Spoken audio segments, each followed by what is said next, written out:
네, 좋은 소개 감사드립니다. 제가 오늘 말씀드릴 내용은 이제 안티에이징 클리닉에서 하는 호르몬 치료에 대해서 제목이 총정리 이렇게 되어 있는데요. 하여튼 제가 지금 쓰고 있는 그런 치료법에 대해서 좀 간단히 말씀을 드리겠습니다. 노화 방지 치료, 안티에이징을 한다 그러면 보통 이제 호르몬 치료가 있고요. 그다음에 이제 안티옥시단트가 있고, 최근에 이런 여러 가지 유전자 검사 이런 것도 있고요. 또 디톡스, 그리고 오늘 좀 전에 강의했던 스템셀 세라피까지 아주 다양하게 지금 이제 치료 영역이 나눠져 있는데, 오늘 말씀드릴 내용은 그 중에서 가장 중요하다고 볼 수 있는 이제 호르몬 치료에 대해서 말씀을 드리겠습니다. 그래서 노화 방지 치료, 우리가 이제 임상에서 실제로 지금 하고 있는 것들은, 그러니까 이제 호르몬 치료가 가장 중요하겠고요. 그다음에 항산화제, 그리고 생활 습관도 아주 중요하죠. 그 생활 습관을 좋게 가져가면서 운동하고, 그러면서 우리 의사들이 해줄 수 있는 이 두 가지 치료. 또 이게 지금은 이제 제가 빠졌지만 최근에 몇 년 전부터 이 줄기세포 치료가 가능해져서 줄기세포 치료도 지금 간헐적으로 하고 있는 상태입니다. 그 중에서 이제 노화하면 제일 먼저 노화의 이론 중에 호르몬 이론이 있죠. 뉴로 엔도크라인 시어리에 의해서 나이가 들면 호르몬이 줄어들고, 또 이렇게 호르몬이 줄어들면 노화가 찾아온다. 그래서 각각에 대해서 이런 명칭이 붙어 있는 거고요. 여러분들이 잘 아시는 메노포즈부터 시작해서 소마토포즈가 이제 그로스 호르몬의 감소를 소마토포즈로 표현을 하죠. 그 중에서 이제 호르몬 밸런싱이라는 말을 즐겨 쓰는데, 호르몬 리플레이스먼트 세라피라는 말도 쓰고, 여러분들이 잘 익숙하신 에스트로겐, ERT가 제일 먼저 이제 시작됐다고 볼 수 있는 그런 노화. 남성 호르몬 보충도 사실은 20세기 초반에 호르몬에 대해서 알게 되면서 동물의 고환을 이식했다든가 여러 가지 방법이 있었습니다. 그래서 호르몬 치료는 상당히 역사는 오래됐지만 제대로 된 치료는 이제 1990년대부터 시작됐다고 볼 수 있고요. 그 중에서 가장 중요한 건 이제 그로스 호르몬이 되겠습니다. 그래서 그로스 호르몬을 보충하게 되면은 여러 가지 이제 노화의 증상을 개선시키고, 또 노화를 지연시킬 수 있는 여러 좋은 안티에이징 이펙트가 나타나게 됩니다. 그 중에 가장 이제 중요하다고 생각하는 게, 노화를 표현할 때 우리가 살코페니아라는 표현을 쓰죠. 나이가 들면 근육량이 감소하고, 그 근육량의 감소가 근력과 지구력을 감소시켜서 이제 활력이 떨어지고 쉽게 피로감을 느끼고 쉽게 지치게 되는 그런 원인이 되죠. 그러니까 근력만 좋으면 나이가 70이 되고 80이 돼도 얼마든지 운동 능력을 유지하고 일상생활이나 여러 생활에서 삶의 질이 향상되는 거죠. 근육을 증가시키는 효과가 이제 성장 호르몬 보충의 효과고요. 두 번째는 복부 비만, 내장 지방을 많이 줄여줄 수 있는데, 이것 역시 성인병 위험의 감소라든가, 그 밖에도 여러 가지 정신적인 개선 효과라든가 미용적인 효과, 그리고 면역 능력 개선. 대부분의 면역 세포가 단백질로 이루어져 있기 때문에 성장 호르몬이 단백 동화 작용이 있기 때문에 면역 능력도 개선되고, 전반적인 퀄리티 오브 라이프가 이제 개선이 되겠습니다. 그래서 치료를 해보면 실제로 피로감, 이제 환자들이 제일 많이 찾아와서 느끼는 노화의 증상이 아주 다양하게들 체크를 하지만 가장 많이 체크하는 건 역시 피로거든요. 피로, 그다음에 우울감, 자신감 결여, 불면증, 이런 것들이 모두 좋아집니다. 근데 문제는 성장 호르몬 치료를 여러분들이 이제 하시기가 좀 여러분들 클리닉에서 전문 클리닉이 아니라면 하시기가 어려운 이유 중에 하나, 그리고 이 컴플라이언스가 자꾸 떨어지는 이유는 효과가 굉장히 더디게 나타나기 때문에 그렇습니다. 약효가 즉각적으로 나타나는 게 아니라 단백 동화작용을 통해서 근육량이 서서히 늘어나고, 그리고 지방은 줄어들고, 여러 가지 효소라든가 면역 물질 같은 것들이 늘어나는데 그 시간이 꽤 걸리는 거죠. 제가 그냥 즐겨 쓰는 표현으로는 환자들에게 헌집이 되면 재건축을 하면 좋겠지만, 그러면 사람이 죽으니까 리모델링 밖에는 사람으로서 방법이 없는데, 리모델링 할 때 우리가 공사 기간을 한두 달 줘야 집을 이제 업자들이 새롭게 만들어 놓으니까 그 정도의 기간, 한두 달 정도의 기간은 충분히 걸린다. 뭔가 효과가 나타나고 개선되려면은 최소한 한 달 또는 두 달 정도는 지나야 주관적, 객관적 어떤 변화가 나타난다. 이렇게 말씀을 드리고, 그래서 3개월 치료까지는 해보자 하는 것이, 여러분들이 가장 중요한 게, 한 달 하고 효과 없다 해서 그만두지 마시고 어떻게든 3개월 정도까지는 끌어주시면 3개월 정도 되면 지방량도 줄고 근육량이 늘어나는 걸 실제로 확인할 수가 있습니다. 그래서 대상자를 어떻게 할 것인가, 이제 성장 호르몬 결핍증을 이제 진단하는 설문지가 있고요. 설문지에서 이제 7 이상, 7개 항목 이상을 예라고 대답하면 이제 성장 호르몬 결핍이 의심되는 거고, 성장 호르몬을 직접 측정할 수는 없기 때문에 IGF-1을 이제 대신 측정하는데, 이 IGF-1 기준으로 200 이하. 저 같은 경우도 계속 체크하다가 이제 한 5년 전에 제가 이제 190대로 이 수치가 떨어져서 저도 이제 5년 전부터 성장 호르몬 치료를 하고 있습니다. 치료 전에 검사하는 게 필요한데요. 과연 이제 치료를 할 것인가 말 것인가, 한다면 용량을 어떻게 할 것인가, 그리고 혹시 콘트라인디케이션 없는가, 또 치료 전후에 효과를 뭔가 보여드려야 이제 환자분들이 계속 치료에 따라오기 때문에 그런 것 때문에 치료 전에 검사가 필요합니다. 치료 전 검사로는 뭐 IGF-1을 측정해야겠고 기본적인 것들, 효과 측정을 위해서 여러 가지 검사를 하게 됩니다. 아까 말씀드린 그 전 슬라이드에 있는 걸 다 하기가 어렵다면 최소한 이 정도, PSA 정도는 전립선 암 여부 정도, 약간 성장 호르몬과 관련이 있다는 논문이 옛날에 하나 나온 게 있기 때문에 체크해 주는 게 좋겠고요. 효과 판정을 위해서는 이런 것들, 체성분 분석, 인바디 정도를 해주시는 게 좋겠고, 캔서에 대한 얘기가 많이 나옵니다. 이게 이제 성장 호르몬이 뭔가를 성장시키는 그런 작용을 하기 때문에 혹시나 뭐 암을 일으키지는 않는지, 또 숨어 있는 암이 커지면 어떻게 되느냐, 이런 걱정들을 하고, 그리고 실제로 우리 의사 입장에서 볼 때 이 암이 호발하는 연령대 60대, 70대 분들이 많이 찾아오는데 그분들에게 치료할 때 사실 겁나는 게 사실입니다. 숨어 있는 암이 있을지도 모르기 때문에. 그러니까 성장 호르몬이 암을 일으키지는 않지만 숨어 있는 암이 있다면 암이 더 잘 자랄 가능성을 배제할 수 없기 때문에 캔서 스크리닝은 하기 전에 반드시 필요합니다. 근데 사실 이거는 굳이 얘기를 안 해도 환자분들이 알아서들 1년에 한 번씩 건강검진은 다들 하고 있기 때문에 혹시 그렇지 않은 분이 있다면 5대 암 정도는 스크리닝을 하고 시작을 하는 게 좋겠습니다. 또 치료 중에도 계속해서 치료를 1년만 하고 뭐 많은 경우는 별로 없고 몇 년씩 계속 치료를 이어가기 때문에 그 사이에 성장 호르몬 때문이 아니라 그저 저절로 스폰테니어스하게 생기는 그런 캔서도 있을 수 있기 때문에 그런 캔서를 조기 발견하기 위한 노력은 계속 똑같이 치료를 받건 안 받건 1년에 한 번 또는 2년에 한 번 내시경이라든가 초음파 검사를 하도록 계속 하고 있습니다. 주기적으로 이제 검사를 해서 혹시 용량이 너무 모자라지는 않은지, 너무 많지는 않은지, 그밖에 뭐 콜레스테롤은 어떻게 변하는지, 혈당이라든가 PSA, 그리고 이런 것들을 검사를 계속 하고 있습니다. 그래서 치료 기간은 보통 이제 효과가 나타나는 게 2, 3개월 지나야 나타나고, 우리가 원하는 최대 효과가 나타나는 걸 보통 6개월 또는 1년을 얘기하거든요. 그러니까 최소한 6개월 치료는 해야 된다. 그 다음에 계속 치료를 해도 되고 조금 쉬었다가 다시 간헐적인 치료를 하는 방식도 있습니다.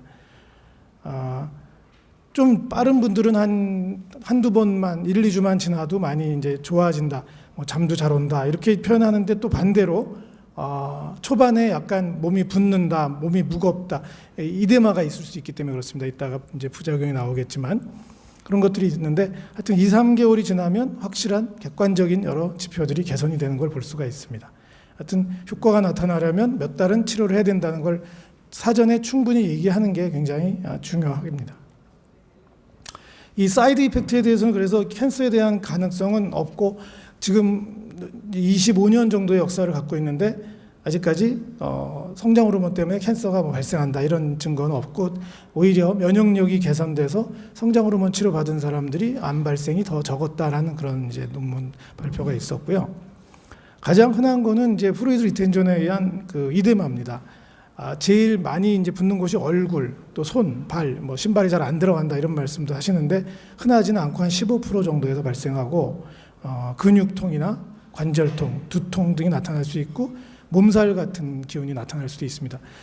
이거를 사실 처음에 충분히 잘 설명해 주셔야 돼요. 꽤 흔하게 15%면 드문 게 아니기 때문에 미리 이거를 설명하느냐 안 하느냐에 따라서 환자의 이 반응이 많이 달라지죠. 처음에 몸이 좋아지려고 왔는데 몸이 무거워지고 붓고 하면 환자들이 겁을 냅니다. 그러니까 미리 부을 수 있다. 이건 충분히 있을 수 있는 부작용이고 꽤 흔하다. 그러니까 부으면 뭐 어떻게 한다 걱정하지 마시라 그러고, 간단하게 저 같은 경우는 이뇨제, 다이클로짓 같은 거 라식스를 쓴다는 사람들인데 그건 너무 과하고요. 라식스 같이 좀 위험하죠. 장기적으로 쓰면은. 다이클로짓이면 충분하고, 다이클로짓을 미리 첫 주나 둘째 주 정도에는 미리 처방을 해줍니다. 그러면은 혹시 부었을 때 드시라고 얘기를 하고, 붓지 않으면 그냥 두면 되고, 이 물이 많아지는 게 플루이드 리텐션이 나쁜 게 아니다. 그러니까 노화라는 과정이 약간 sarcopenia를 말씀드렸지만 하여튼 근육에 물이 많고 어떤 몸에 있는 수분이 점점 줄어드는 과정이 노화거든요. 그래서 나이가 들면 몸의 수분량이 60%까지 줄어들고 젊을 땐 70% 유지되다가 점점 줄어드는데 성장 호르몬이 다시 수분을 많아지게 하는 거니까 이게 좋은 건데 처음에 조금 과하게 반응이 나타나서 그런 거니까 너무 걱정하지 마시라고 꼭 얘기를 해야 됩니다. 이것 때문에 치료를 중단하는 사람들이 저도 개원 초기에 충분한 설명이 좀 부족했을 때 그런 사람들이 좀 있었습니다. 당뇨가 발생할 가능성에 대해서는 용량이 우리가 쓰는 게 굉장히 저용량 지속요법을 쓰기 때문에 글루코즈 인톨러런스는 한 번도 본 적이 없습니다. 걱정 안 하셔도 됩니다. 현재 암이 있거나 뇌압을 올릴 수 있기 때문에 뇌압이 높은 상태, 그러니까 뇌 손상이나 뇌졸중 후에 6개월 이내에는 치료를 안 하는 게 이제 그 컨트라인디케이션이고요. 당뇨 자체는 문제가 아닌데 당뇨병 환자 중에 증식성 망막증이 있는 경우에는 증식을 더 일으킬 수 있기 때문에 안 하는 게 좋겠습니다. 두 번째 이제 남성 호르몬인데요. 여러분들이 산부인과 선생님들이 뭐 남성 호르몬을 쓸 리는 별로 없겠지만 그래도 남편 치료를 같이 이렇게 부부가 치료를 같이 받는 경우도 많습니다. 저 같은 경우도 그런 여자가 많고요. 이 테스토스테론이 이렇게 여러 곳에 작용을 하고요. 사실 그 미국이나 유럽의 엔티에이징 클리닉에서는 여성에게 테스토스테론을 씁니다. 아주 저용량으로 남자의 한 5분의 1 내지 10분의 1 정도의 용량으로 조심스럽게 쓰면은 여자분들의 그 파워도 좋아지고 리비도도 향상되는 걸 알 수가 있는데 우리나라 여자분들은 이상하게 쓰자 그러면 굉장히 겁을 내고 좀 이상하게 생각을 합니다. 그래서 저는 테스토스테론을 쓰지는 않고 있는데 여성에게도 사실 테스토스테론이 많은 도움이 되죠. 실제로 몸에도 웬만큼은 존재하고 있고요. 그래서 남성 호르몬이 부족하면 남자들이 이제 성기능 저하, 그다음에 여러 가지 배가 나오고 또 인지 기능에도 많은 변화가 오고 우울감이라든가 짜증, 뭐 분노 이런 걸 자꾸 잘 표출하고 그렇게 됩니다. 그래서 뭔가 사람의 성격이 좀 변했다, 초조하다, 뭔가 좀 무기력해 보인다 이런 식으로 변하는 거죠. 그래서 남성 갱년기, 남성 호르몬 부족을 이제 진단해야 되는데 남성 갱년기는 이제 증상 설문지가 있고요. 제가 이제 늘 말씀드리는 게 그냥 토탈 테스토스테론만 지금 웬만한 그 건강 검진하는 곳에서는 과거에는 한 10년 전에는 안 하더니 요즘은 이 테스토스테론은 측정을 하더라고요. 대학병원급에서도 다 측정을 하는데 토탈을 가지고 결정을 하면 안 됩니다. 토탈에서 떨어져 있으면 당연히 치료를 해야 되지만 토탈은 꽤 괜찮아도 이 SHBG가 섹스 호르몬 바인딩 글로불린이 높으면은 프리 테스토스테론이 떨어지고 실제로 증상이 나타나게 됩니다. 그래서 제일 중요한 건 프리 테스토스테론이고요. 이 사이트에 들어가시면은 프리 테스토스테론을 계산을 해줍니다. 필요한 거는 토탈, 알부민, SHBG 이 세 가지를 측정해서 이게 남성 갱년기 이제 설문지고요. 이건 뭐 흔히 구하실 수 있는 거고. 그래서 이렇게 토탈이 12 또는 이제 우리가 보통 재면 이렇게 나옵니다. 350 이하 또는 3.5 이렇게 뭐 이제 나노그램이냐 뭐 마이크로그램이냐에 따라 다른 거고요. 하여튼 프리는 7.2 이하면 치료를 하는데 보통 토탈은 5 정도 500 정도 나오는데 프리가 뭐 6이나 5 정도 이렇게 떨어져 있는 사람을 흔히 볼 수 있습니다. 그러니까 토탈 재고 프리도 같이 재서 프리 테스토스테론이 중요하다는 거죠. 여기 사이트에 들어가면 이렇게 알부민 입력하고 SHBG 이분도 보세요. 테스토스테론은 529로 굉장히 괜찮은 편인데 SHBG가 굉장히 높죠. 보통 한 60까지가 정상인데 이분은 굉장히 높았습니다. 결국은 프리 테스토스테론이 4.9밖에 안 되니까 7.2 이하가 되니까 이제 치료를 하는 게 맞는 거죠. 토탈만 재가지고 보면 문제 없다고 이렇게 넘어갈 수가 있습니다. 그래서 치료 전에 이런 몇 가지 전립선 암에 대해서는 관련이 있기 때문에 검사를 해줘야 되고요. 남성 호르몬 제제는 이렇게 세 가지가 있습니다. 바르는 거, 먹는 거, 주사제는 2가지가 나와 있고요. 근데 사실 먹는 거나 바르는 건 별 효과가 없어서 저는 주로 주사제를 2가지를 병용하고 있습니다. 이 네비도 같은 경우 12주에 한 번 맞는 것 같은 경우는 6주에 한 번 이제 부스터 인젝션을 하고 그 다음부터는 12주 간격으로 주사를 하면 되는데 중간중간에 폴리사이세미아가 있을 수 있기 때문에 헤모글로빈 재주고 PSA 재고 그렇게 하고 있습니다. 12주라고 해서 반드시 12주를 그대로 지키실 필요는 없고요. 나이가 좀 많거나 또 테스토스테론이 많이 부족한 사람 같은 경우는 10주 정도면 벌써 증상이 다시 나타나고 환자들 치료를 해보면은 우리가 예약을 12주 단위로 잡아드리는데 한 10주쯤 되면 환자가 알아서 전화가 옵니다. 자기 주사 맞을 때 되지 않았냐 이렇게 전화가 와요. 그러니까 어떻게 하냐 그러면 이제 뭔가 좀 피로함을 느끼고 또 성욕이 좀 떨어지는 걸 확실히 느끼겠다. 그러면 이제 10주 정도에도 이제 맞을 수가 있는 거고요. 또 좀 젊은 사람 같은 경우는 14주까지도 효과가 이어지기도 합니다. 보충을 하면 당연히 그런 남성 갱년기 증상이 없어지면서 여러 가지 좋은 효과가 나타나는데 전립선 암을 일으키지는 않는데 전립선 암이 있을 경우에 쓰면 절대 안 되죠. 그래서 PSA를 수시로 체크해야 되고 PSA의 변동이 있으면 이제 우리가 치료를 중단해야 됩니다. 사이드 이펙트는 역시 이것도 프루이드 리텐전이 있는데 남자들 경우에 그로스 호르몬과 테스토스테론을 같이 쓰는 경우가 많기 때문에 좀 더 부종이 많이 일어나는 편입니다. 그래서 좀 주의를 해야 되겠고요.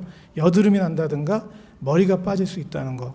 여드름은 크게 문제를 삼지는 않는데 이 탈모가 조금 더 심해질 수 있어요. 꼭 미리 치료 전에 얘기를 하셔야 되고 머리에 굉장히 신경 쓰는 분들이 많습니다. 중년 남성 중에.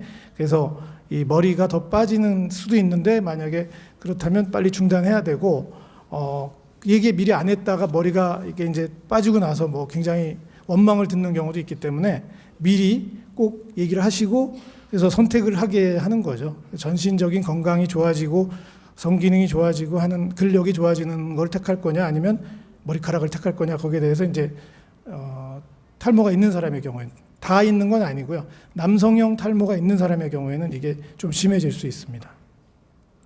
BPH 자체는 크게 걱정 안 하셔도 됩니다. BPH가 있는 사람의 경우에도 이게 더 커지거나 이러지는 않으니까 BPH는 신경 안 쓰셔도 되고 전립선 암만 걱정을 하면 됩니다. 컨트라인디케이션 역시 캔서, 프로스테이트 캔서고요. 시비어한 BPH가 있을 경우에는 좀 쓰면 안 되겠죠. 그리고 폴리사이세미아, 스펙 틀렸네요. 폴리사이세미아가 이제 컨트라인디케이션이 되겠습니다. 여성 호르몬은 여러분들이 더 잘 아실 것 같아서 생략하고요. 여성 호르몬도 많이 씁니다. 같이 폐경 이후에 여성들에게 여성 호르몬 프로제스테론 같이 쓰고요. 이건 이제 DHA하고 멜라토닌은 이게 사실은 엔티에이징 클리닉에서 중요한데 우리나라에는 아직 없습니다. 물론 멜라토닌은 작년부터 이제 서카딘이라는 제품이 나와서 이제 멜라토닌은 우리나라에도 이제 제품이 생겼는데 DHA는 아직 없어요. 그래서 이제 이거는 좀 미국에서 이렇게 수입을 해서 쓰고 있습니다. 이 DHA가 은근히 중요한 게 면역 기능 좋아지게 한다든가 인슐린을 좀 제어한다든가 그다음에 에너지 그리고 코티졸이 좀 나쁜 쪽으로 작용하는 경우가 많은데 코티졸의 카운터 레귤레이터로 작용하기도 하고요. 그래서 이 남성의 경우에는 테스토스테론이 있기 때문에 제가 DHA는 별로 안 쓰는데 여성에게는 테스토스테론 대신으로 DHA를 거의 루틴으로 씁니다. 그래서 여성에게 쓰면은 이 리비도가 좋아지는 걸 확실히 알 수 있고요. 그다음에 이제 뇌 기능도 좀 좋아지고 살을 뺀 데도 약간 도움을 주는 게 논문이 많이 있습니다. 이것도 역시 약간의 남성 호르몬 작용을 하기 때문에 여드름이라든가 그다음에 헤어로스를 일으킬 수 있고요. 그다음에 목소리가 약간 여성의 경우에 좀 남성형으로 좀 목소리가 굵어지는 경우도 이제 한 분 봤습니다. 용량을 줄이면 다시 좋아지는데 그리고 이 허슈티즘이 나타날 수 있는 거죠. 콧 밑에 좀 수염 같은 게 조금 나기도 하고 그래서 좀 과용량을 쓰게 되면 그래서 그건 좀 주의하셔야 되겠고요.